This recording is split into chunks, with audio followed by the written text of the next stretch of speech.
मैं आपसे पूछूं कि 1 से लगाकर 100 तक की संख्याओं को अगर आपस में गुणा किया जाए तो गुणा करने के बाद में जो भी गुणनफल आपका प्राप्त होगा उसमें जीरो की संख्या कितनी होगी, कितने शून्य होंगे उस संख्या में। तो आप बता पाओगे? बिल्कुल नहीं बता पाओगे। लेकिन ऐसा सवाल आपके एग्जाम में पूछा जाता है। क्या पूछता है कि अगर 1 से लगाकर 100 तक की संख्याओं को आपस में गुणा किया जाए तो प्राप्त गुणनफल में दाएं तरफ से शून्यों की संख्या कितनी होगी, ये आपको बताना होता है। तो आप क्या करने बैठोगे, 1 से लगाकर 100 तक की संख्याओं को आपस में गुणा करोगे। इस प्रकार से ऐसे गुणा करोगे, इस प्रकार से ही गुणा करोगे ना मेरे दोस्तों। तो इसमें कितना टाइम लगेगा आपको? रात हो जाएगी ना। बिल्कुल आप इस प्रकार से इस सवाल को सोल्व नहीं कर सकते। तो इसके लिए क्या स्पेशल होना चाहिए मेरे दोस्तों, तभी तो आपका आंसर आ पाएगा। तो इसी प्रकार के सभी सवाल आज की इस क्लास में पढ़ेंगे हम, ठीक है। सबसे पहले तो आप एक छोटी सी चीज़ समझिए, छोटा सा कॉन्सेप्ट समझिए कि आपको जीरो कब मिलेगा, आपके पास जीरो कब प्राप्त होगा। जब मेरे दोस्तों संख्या को 5 से गुणा किया जाए तो आपको जीरो निश्चित तौर से मिलता है, निश्चित रूप से मिलेगा। कैसे? देखिए, जैसे मैं 1 से लगाकर 4 तक की सभी संख्याओं को गुणा करता हूँ इस प्रकार से। ये 4 तक मैंने संख्याओं को गुणा किया तो कितना हो गया, 2 गुना 3 6 हो गया, और 6 गुना 4 कितना हो गया, 24 हो गया। मतलब 1 से लगातार आप 4 तक की संख्याओं को आपस में गुणा कर रहे हो तब भी आपको जीरो नहीं मिल पा रहा है। लेकिन जैसे ही आपका यहाँ पर 5 आ जाता है मेरे दोस्तों तो आपको निश्चित रूप से जीरो मिलेगा। तो हम 50 तक की संख्याओं में 5 को देखें ना कि 5 कितने बार आ रहा है, लेकिन इसको ऐसे थोड़ी देखेंगे कि एक बार तो 5 आ गया। फिर 10 में भी एक 5 होता है, 2 गुना 5, तो वहाँ पर भी एक 5 हुआ। फिर 15 में एक 5 हुआ। 20 में मेरे दोस्तों 2 बार 5 होगा, सॉरी एक ही 5 होगा। लेकिन इस प्रकार से नहीं देखना। तो देखिए इस तरह के सवालों को कैसे करेंगे। आपसे पूछ ले कि 1 से 50 तक की संख्याओं को आपस में गुणा करने पर कितने जीरो प्राप्त होंगे, ठीक है। तो जो आपको यहाँ पर 50 नज़र आ रहा है, 50 दिखाई दे रहा है, इस 50 में आपको 5 का भाग देना है। भाई 5 से ही तो आपका जीरो का निर्माण होगा। तो 5 का भाग लगाओ और वहाँ तक लगाओ जहाँ तक इस 5 से छोटी संख्या ना आ जाए। तो 5 का भाग 50 में कितने बार, 10 बार में। 10 तो 5 से बड़ा है, तो फिर से 5 का भाग लगाओ। तो ये 5 का भाग लगा लिया, कितने बार, 2 बार, ठीक है। कितने बार गया, 2 बार। अब जो ये 2 प्राप्त हुआ ये इस 5 से छोटा है, तो बस यहाँ पर ही आपको विराम दे देना है। विराम देने के बाद में क्या करना है कि जो ये 10 हैं और 2 हैं, 10 गुणा 2 करना है आपको आपस में। 10 और 2 को आपस में जोड़ देना है, गुणा नहीं, आपस में जोड़ देना है। मतलब 10 + 2 कितना हो गया, 12। यानी कि मेरे दोस्तों 1 से लगातार 50 तक की संख्याओं को गुणा करने पर जो भी आपका गुणनफल प्राप्त होगा उसमें शून्यों की संख्या 12 होगी मेरे दोस्तों। कितनी होगी, 12 होगी। तो दोस्तों सवाल नंबर फर्स्ट देख के बहुत प्यारा सवाल है कि 1 से 100 तक की संख्याओं को आपस में गुणा करने पर प्राप्त गुणनफल में दाएं तरफ से शून्यों की संख्या कितनी होगी, यह बताना है आपको। कितने तक की संख्याओं में, 100 तक की संख्याओं में। मतलब 100 तक की संख्या को आपस में गुणा करना है। अब मुझे केवल इतनी सी बात देखनी है कि 100 तक की संख्याओं में 5 कितनी बार आता है।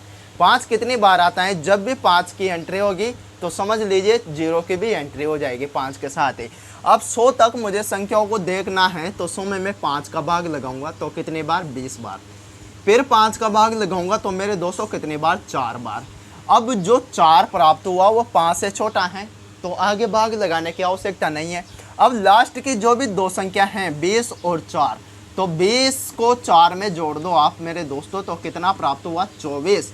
यानी कि ये 24 ही आपका आंसर है। मतलब 1 से लगाकर 100 तक की संख्याओं को आपस में गुणा करना है और उसके बाद में जो भी गुणनफल प्राप्त होगा उसमें शून्यों की संख्या 24 होगी दाएं तरफ से, क्योंकि बाएं तरफ से तो शून्य आएगा ही नहीं, दाएं तरफ से ही तो शून्य आएगा। तो ये आपका आंसर हो गया दोस्तों, ठीक है। आगे बताओ, 1 से लगाकर 250 तक की संख्याओं को आपस में गुणा करने पर शून्यों की संख्या कितने होगी, कितने शून्य होंगे।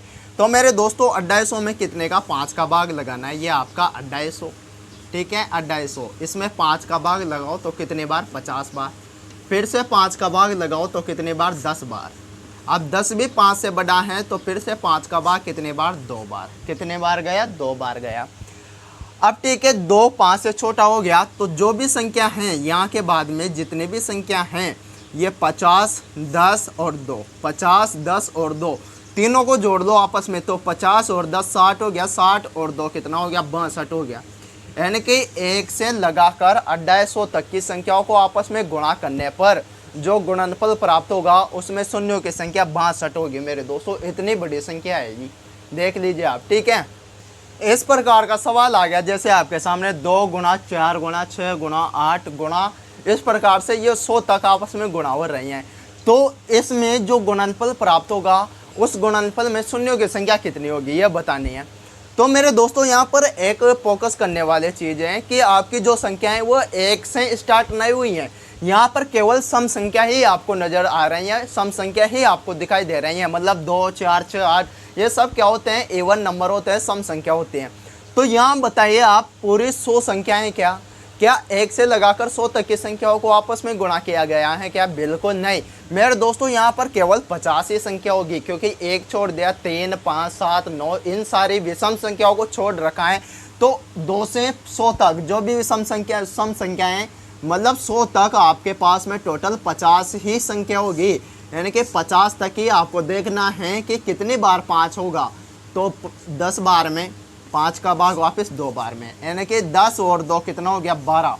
यानी कि इन सारी संख्याओं को आपस में गुणा करने के बाद जो गुणनफल प्राप्त होगा उसमें शून्यों की संख्या 12 होगी मेरे दोस्तों। कितनी, 12। भाई आप खुद दिमाग लगाओ ना, यहाँ पर 1 गायब है, 3 गायब है, इस प्रकार 99 तक सारी विषम संख्या गायब हैं। केवल आपको सम संख्या ही यहाँ पर दिखाई दे रही हैं। तो सम संख्या मिलाकर आपके यहाँ पर संख्या तो 50 ही हुई, 2 4 6 इस प्रकार गिन लीजिए आप, 50 ही तो संख्या होगी। मतलब 50 संख्याओं में ही आपको देखना है कि 5 कितनी बार आता है। तो 50 में 5 का भाग 10 बार, 10 में 5 का भाग 2 बार। अब 2 छोटा हुआ आपके पास में 5 से प्राप्त, तो आपके पास में 10 + 2 यानी कि 12 आ गए कितने, शून्यों की संख्या, ठीक है। आगे देखिए दोस्तों, 214 तक सारी सम संख्याओं को गुणा किया गया है। तो मुझे बताओ क्या 214 संख्या होगी क्या? बिल्कुल नहीं होगी। 214 का आधा कितना होता है, 107 होता है। मतलब आपके पास में जो संख्याएं हैं वह 107 ही हैं। अब 107 संख्याओं में आपको पता लगाना है कि 5 कितने बार प्राप्त होगा आपको। तो ये 5 का भाग लगाओ, 2 बार में 10 और 1 बार में कितना, 5। अब यहाँ पर तो पूरे बार भाग नहीं गया, तो आपको कोई दिक्कत नहीं है, मत जाने दो। 21 बार तो पूरा भाग जा रहा है नया। 21 का 5 गुना कितना होता है, 105 होता है। मतलब 2 से फल बचेगा, तो उससे आपको कोई लेना देना नहीं है। मतलब पूरा भाग कितनी बार गया, तो 21 बार गया। फिर से 5 का भाग लगाओ तो कितने बार जाएगा, 4 बार में 20, यानी कि 4 बार पूरा भाग जाएगा। अब 4 5 से छोटी संख्या प्राप्त हो गए। तो 21 + 4 कितना होता है, 25, यानी कि 2 गुणा 4 गुणा 6 गुणा 8 इस प्रकार से 214 तक सारी सम संख्याओं का गुणा किया जाए तो प्राप्त गुणनफल में शून्यों की संख्या 25 होगी मेरे दोस्तों। कितनी, 25 होगी, ठीक है। आगे आपको बताना है कि 1 से लगाकर 1047 तक सारी संख्याओं को अगर गुणा कर दिया जाए तो प्राप्त गुणनफल में गुणा करने के बाद में जो भी संख्या, जो बड़ी सी संख्या प्राप्त होगी इस ब्रह्मांड की, ये मान ले बड़ी से बड़ी संख्या हो सकते हैं भाई, आपस में 1047 तक आपको संख्याओं का गुणा करना है। तो गुणनफल में शून्यों की संख्या कितनी होगी, दाएं तरफ से, क्योंकि दाएं तरफ से ही आना है शून्य। तो 1047 यहाँ पर तो पूरी संख्या है मेरे दोस्तों। यहाँ पर केवल सम या विषम संख्या की बात नहीं कही गई है। अब 1047 में मुझे देखना है कि 5 कितनी बार होगा, 5 कितनी बार आएगा, मतलब 5 की एंट्री कितनी बार होगी। तो 5 का भाग लगाऊंगा मैं 2 बार में, उतारा 0, 47 हो गया आपके पास में। 47 में 9 पंजे 45, यानी कि पूरा भाग तो नहीं गया, लेकिन 209 बार तो पूरा भाग जाएगा। और यहाँ पर 2 रिमाइंडर के तौर पर बच जाएगा आपके पास में। फिर से 5 का भाग लगाओ तो 4 बार में 20 और 1 बार में 5, तो फिर से शेषफल बचेगा कुछ, उससे आपको कोई मतलब नहीं है। फिर से 5 का भाग लगाओ तो 8 बार, फिर से 5 का भाग लगाओ तो मेरे दोस्तों 1 बार, ठीक है। कितनी बार, 1 बार। अब जो भी संख्या 1047 के बाद आपको प्राप्त हुई है यहाँ तक, इन सारी संख्याओं को जोड़ लीजिए। आप क्या करना है, जोड़ना है। तो यहाँ पर 41 और 8 49 हो गया, 49 और 1 50 हो गया, ठीक है। 50 और 209 कितना हुआ, 209 + 50 कितना हो गया मेरे दोस्तों, तो 259 हो गया। कितना हो गया, 259, यानी कि 1 से लगाकर 1047 तक की संख्याओं को आपस में गुणा करने पर जो भी गुणनफल आपका प्राप्त होगा प्रोडक्ट के रूप में, जो भी प्रोडक्ट प्राप्त होगा उसमें शून्यों की संख्या 259 होगी मेरे दोस्त। ठीक है, तो उम्मीद करता हूँ ये आज की छोटी सी क्लास आपको समझ में आई होगी। तो बिल्कुल लाइक कीजिए और चैनल को सब्सक्राइब कीजिए। मिलते हैं अगले क्लास में। ठीक है।